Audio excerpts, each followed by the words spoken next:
पहले मैं आप तमाम मीडिया बंधुओं को भारतीय रेलवे माल गोदाम श्रमिक संघ की तरफ से धन्यवाद देना चाहता हूं कि आप समाज के सबसे अंतिम पंक्ति में गुजर बसर करने वाले मजदूरों की आवाज़ को देश तक, सरकार तक पहुंचाने का जो आपने काम किया है, इसके लिए मैं आपको अभिनंदन करना चाहता हूँ। भारतीय रेलवे माल गोदाम श्रमिक संघ की तरफ से कल जो भगवान श्री कृष्ण का जन्माष्टमी दिवस है, उसके लिए मैं देशवासियों को और हमारे सभी श्रमिक भाइयों बहनों का मैं शुभकामना देता हूं, उनको बधाई देता हूं। और साथ ही साथ मैं आपको बताना चाहता हूं कि आज राधानगर की धरती पर जो हमारा एक दिवसीय कार्यकर्ता सम्मेलन और शिफ्टिंग कार्यक्रम था, उसका उद्घाटन आज हुआ। आज राधानगर माल गोदाम में 24 घंटा 7 दिन काम करने की व्यवस्था की गई है।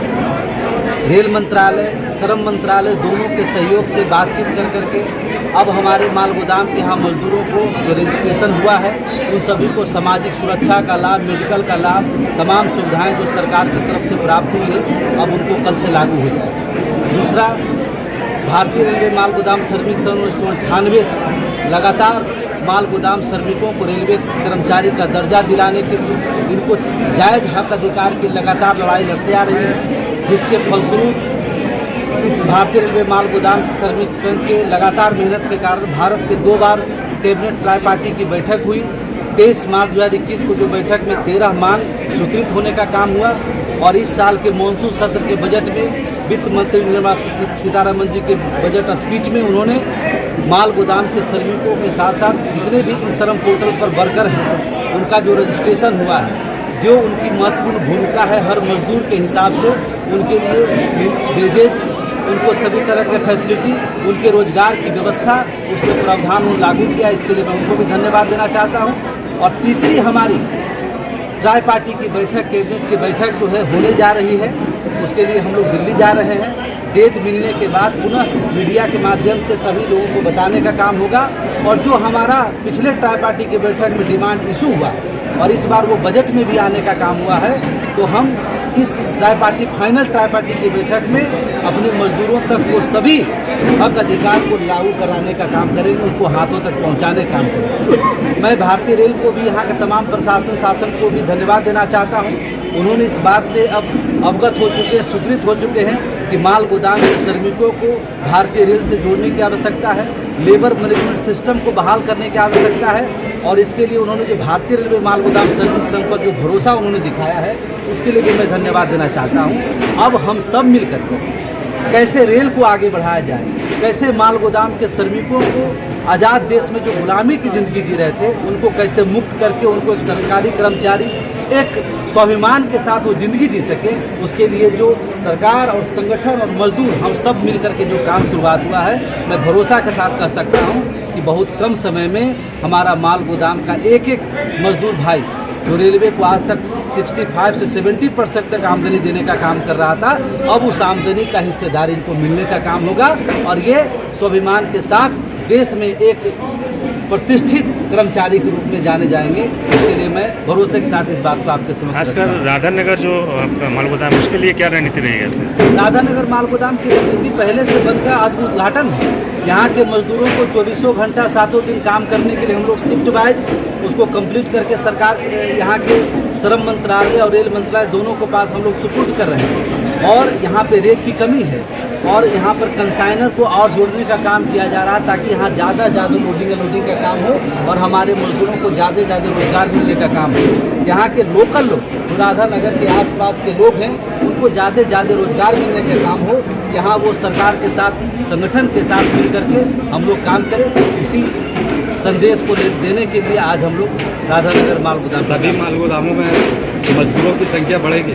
बिल्कुल बढ़ेगी। जब 24 घंटा 7 दिन के लिए भारत सरकार ने, रेल मंत्रालय ने आदेश जारी किया है, रेलवे बोर्ड ने सभी जीएम को ऑर्डर किया है, संगठन के लगातार प्रयास के कारण लगभग 12-13 हज़ार करोड़ रुपया उन्होंने सैंक्शन करके पूरे माल गोदाम में इंफ्रास्ट्रक्चर तैयार कराने का काम किया। कई जगह बन गए हैं, कई जगह टेंडर हो रहा है, कई जगह फंड हो रहा है। क्योंकि आप जानते हैं भारतीय रेल अपने आप में कितना बड़ा विभाग है।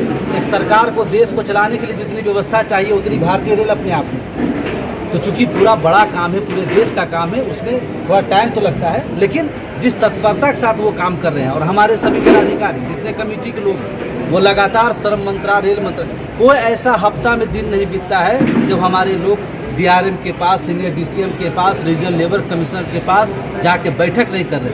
हम लोग युद्ध स्तर से इस काम को लेके चल रहे हैं और मुझे पूरा भरोसा है कि सरकार ने जब इसको बिल में लाया, जब इनके लिए कानून बनाने का काम किया, जब इनके लिए बजट तैयार करने का काम किए हैं, तो इस बार जो हमारी ट्राईपार्टी कैबिनेट की बैठक है उसमें पूरी तरह से हमारा विजय हमारे हाथ में है।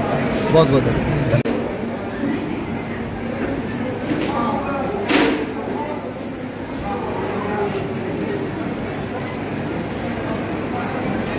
শিফটিংয়ের ওপেনিং হলো।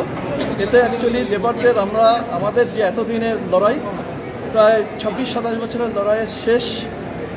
প্রত্যেকটা গুডসের ওয়ার্কারকে প্রত্যেকটা ইসেকে 24x7, যেটা সরকার থেকেও অলরেডি অর্ডার করেছে, সেই ব্যবস্থিত করা এবং এদের যে মিনিমাম যে ডিমান্ডগুলো, rest room, drinking water, toilet, bathroom এবং অ্যাপ্রোচ রোড, যা যা দরকার, লাইটিং, সিসিটিভি, সমস্ত কিছুই ব্যবস্থার জন্য অলরেডি সরকার থেকে আমাদের প্রত্যেকটা সিনিয়র ডিসিএমের কাছে তার যে ফান্ড সেটা চলে এসছে এবং গত 5/6 অল 2024 অল জিএমের কাছে চিঠি চলে গেছে। 20 কোটি টাকা অলরেডি স্যাংশন এবং তারপরেও যদি ফান্ডের প্রয়োজন হয় সেটাও সরকার দেবে। এবং রাতারাতি তো সম্ভব না, কিন্তু খুব শিগগিরই আমরা আদ্রা ডিভিশনের যতগুলো বুকসেট আছে, আজকে রাধানগর দিয়ে আমাদের শুভারম্ভ হলো এশিয়ার জোনের বাংলার বুকে। এটা আমরা যত তাড়াতাড়ি সম্ভব এর যে এসে আছে সরকারি যে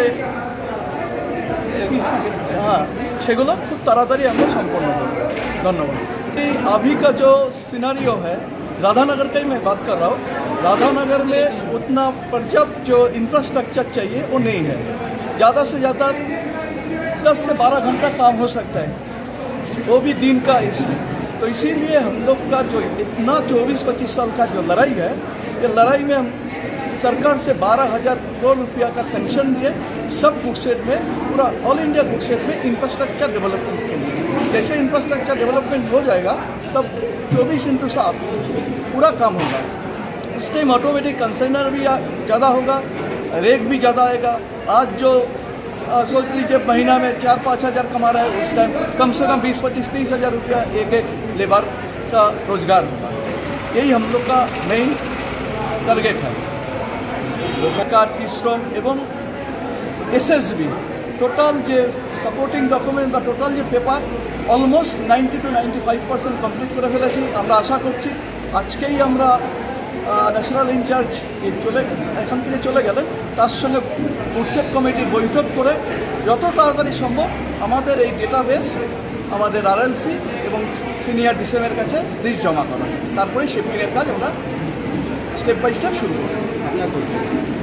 আমি সঞ্জয় মজুমদার, ওয়েস্ট বেঙ্গল এক্সিকিউটিভ কমিটির একজন সদস্য।